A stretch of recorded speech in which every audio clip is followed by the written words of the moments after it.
Судењето за пожарот во Кучани, кој предизвика колективна траума, ќе почне на 19 месецов во судницата во затворот Идризово. За трагедијата од пред 8 месеци во која животот го загубија 63 лица, а над 200 беа повредени. На обвинителна клупа ќе седнат 34 физички и 3 правни лица.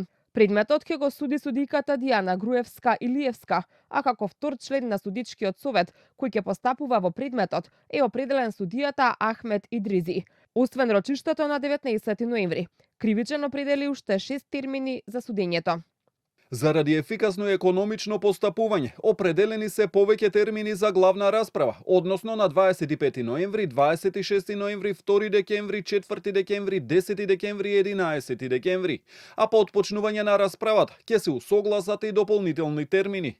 Поканите до странките се веќе во фаза на достава, велат од кривичен. Адвокатот Звонко Давидовиќ, кој е вклучен во судскиот процес како адвокат на обвинет во постапката, вели дека јавноста, која е жедна за правда, не треба да стравува од намерно одолговлекување на процесот.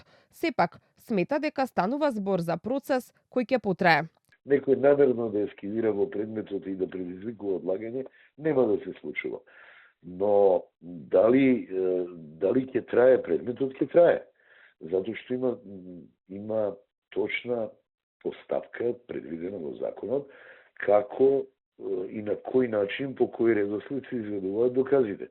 Сите докази кои обвинителството ги предложило, ние мораме да ги изведеме, да ги сослушаме сите сведоци и оштетени кои обвинителството во листата на докази ги предложило.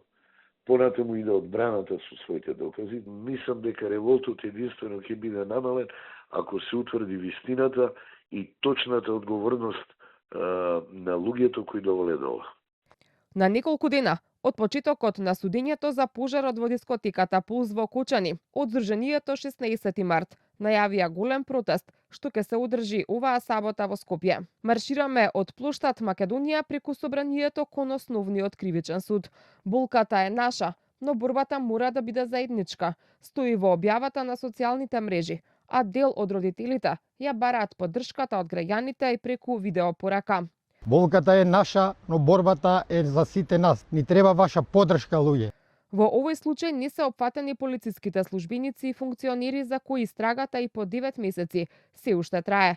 Од надлежното обвинителство за организиран криминал нема одговор кога ова обвинение ќе биде готово.